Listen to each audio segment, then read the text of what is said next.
জিতলেও বড় রান পাননি tiger ব্যাটসম্যানরা। Team ম্যানেজমেন্টের জন্য এটাই এখন সবচেয়ে বড় দুশ্চিন্তা। বড় ইনিংস খেলতে না পারার আক্ষেপ পোড়াচ্ছে ব্যাটসম্যানদেরও। আগামী সিরিজের আগেই ব্যাটসম্যানদের বড় স্কোর পাবার টোটকা খুঁজে পেতে চায় বাংলাদেশ টিম। আরো জানাচ্ছেন দেব চৌধুরী। ক্যামেরার লেন্স মোস্তাফিজকেই ছিল। টিম হোটেল থেকে সবার পরে বের হয়েছেন বাঁহাতি পেসার।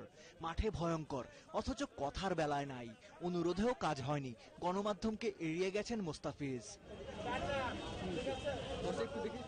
দিন চারেকের ছুটি মিলেছে, এই ফাঁকেই বাড়িতে ঢু মারতে যাবেন ক্রিকেটাররা।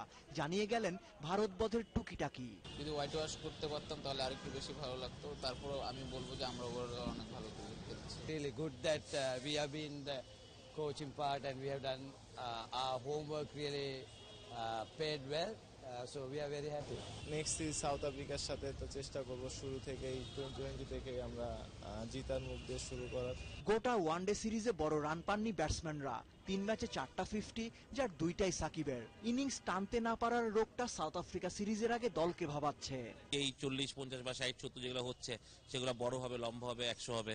তো ছেলেরাও ওই ব্যাপারে কনসার্ন আছে, তারাও চেষ্টা করছে। প্রথম 2 ম্যাচে আমাদের কোনো সেঞ্চুরি ছিল না, থার্ড ম্যাচেও হয়নি।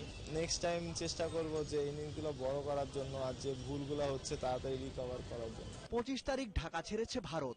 ধোনি বিরাটরা গেছেন সকালে। দুপুর 12টার কিছু আগে এয়ারপোর্টের গাড়িতে চেপেছেন রোহিত, জাদেজারা।